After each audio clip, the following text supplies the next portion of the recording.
A nossa interação com diferentes plataformas de inteligência artificial fica cada vez mais parecida com conversas que temos com outras pessoas. Em alguns casos, nossos cérebros podem ser enganados para crer que estão interagindo com outros indivíduos, por mais que saibam que não é verdade. Não é por acaso. As Big Techs querem que nos relacionemos com esses produtos de maneira mais humana possível.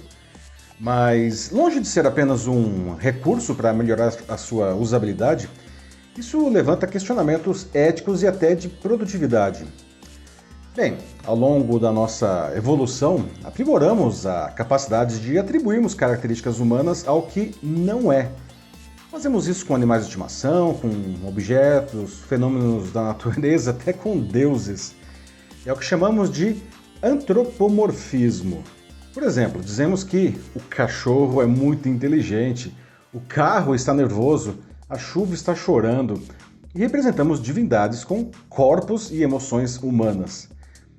Isso é importante porque facilita a nossa compreensão e interação, especialmente com aquilo que não somos familiarizados. Além disso, com essa prática, criamos vínculos e até sentimos empatia pelo que não é humano. Isso explica, pelo menos parcialmente, o ChatGPT ter atingido 100 milhões de usuários em apenas 2 meses, o que o tornou o produto de mais rápida adoção da história. Antropomorfizar a inteligência artificial nos deixa à vontade, né, para usá-la intensamente e para acreditar nas suas respostas, às vezes além do que deveríamos. Porém, atribuir capacidades que esses sistemas não têm pode atrapalhar a nossa compreensão sobre o que realmente eles são e o que podemos fazer com a inteligência artificial. Corremos o risco de acabar atribuindo responsabilidades que as máquinas não possuem, enquanto ignoramos quem fizer usos indevidos de todo esse poder.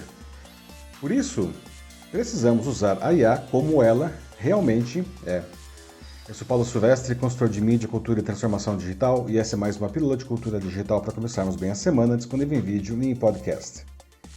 Bom, para deixar mais claros os efeitos do antropomorfismo, podemos comparar como nos relacionamos com a IA com o que sempre fizemos com os buscadores, que existem há quase 3 décadas. O Google, o maior exemplo deles, tenta responder a todas as nossas perguntas desde 1998, quando ele foi lançado. E faz isso com uma eficiência incrível, sendo mais confiável que qualquer plataforma de inteligência artificial generativa do momento. Nem por isso nós atribuímos características humanas ao Google. Como eu já debati nesse espaço mesmo, o mais incrível da inteligência artificial generativa não é o que ela nos diz, mas o simples fato de ser capaz de conversar conosco como se fosse outra pessoa.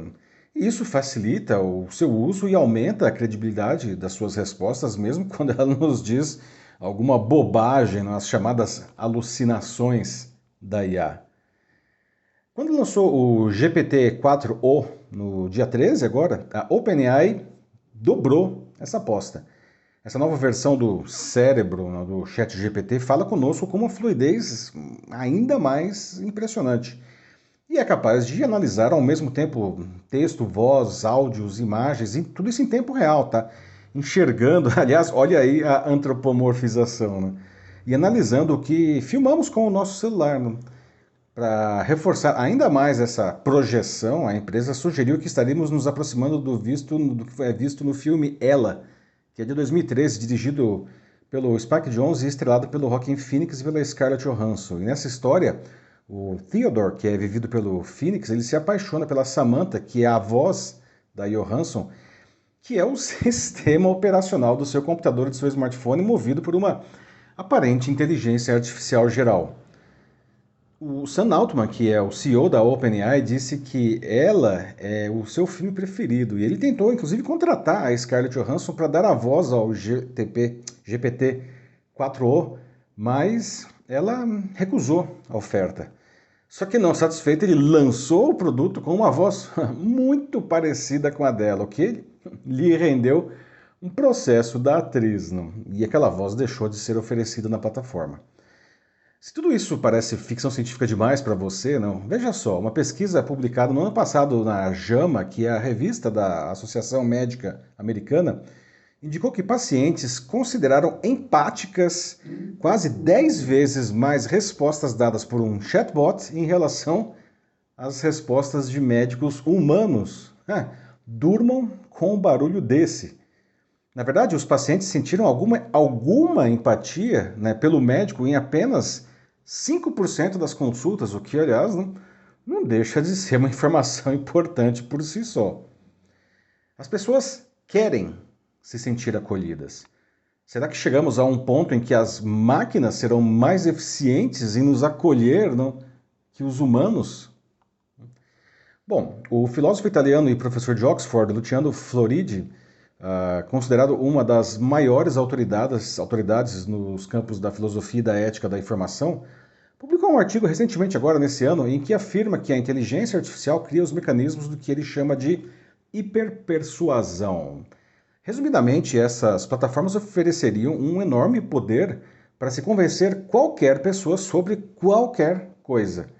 E segundo o pesquisador, isso se dá graças à já incrível e crescente capacidade da máquina coletar e processar dados dos indivíduos, identificando padrões de comportamentos, preferências e vulnerabilidades para manipular opiniões e comportamentos.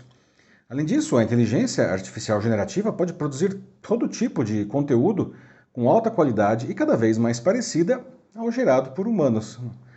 Para ele, as tecnologias persuasivas são tecnologias de poder.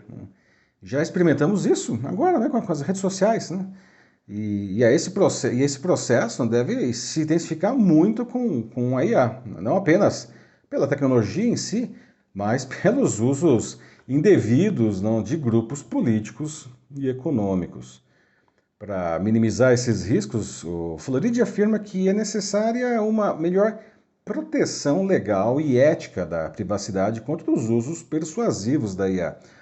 E, curiosamente, ele, diante dos fatos de que esses usos nocivos eles vão acontecer, ele diz isso, não tem jeito, ele sugere que a hiperpersuasão seja, então, pluralista. Em outras palavras, usos positivos desse recurso poderão, vamos dizer assim, compensar, né, os maus usos que vão acontecer, trazendo também visões complementares do mundo. Mais ou menos o que acontece desde sempre com a mídia. Não? Temos aí jornais, revistas de todos os vieses, todas as matizes políticas e econômicas, não? Mas agora aplicado à inteligência artificial. Não? E uma população em que todos os membros fossem muito educados e engajados ajudaria a resolver esse problema. Não? A gente tem que perseguir sempre isso, mas eu entendo que, enfim, isso seja uma utopia. Isso nos leva de volta ao antropomorfismo. Precisamos usar a IA como ela realmente é. Ela certamente atua como um agente social no sentido de que promove transformações em nosso mundo, mas não é um agente moral. Ou seja, ela não tem autonomia e nem capacidade de escolher o que fará. Então, atribuir características humanas à máquina pode distorcer essa realidade, isentando, inclusive, criminosos que façam maus usos delas e responsabilizando a máquina. E isso não faz sentido algum. Então é isso aí, meus amigos. Como que você usa a inteligência artificial no seu cotidiano? Será que você está antropomorfizando a IA? É algo para se pensar mesmo, porque precisamos fazer usos criativos e eficientes de todo o poder aí dessa tecnologia. Se você quiser debater sobre isso na sua empresa ou instituição, mande uma mensagem aqui para mim que vai ser um prazer conversar com vocês. Eu sou Paulo Silvestre, consultor de mídia, cultura e transformação digital. Um fraternal abraço. Tchau.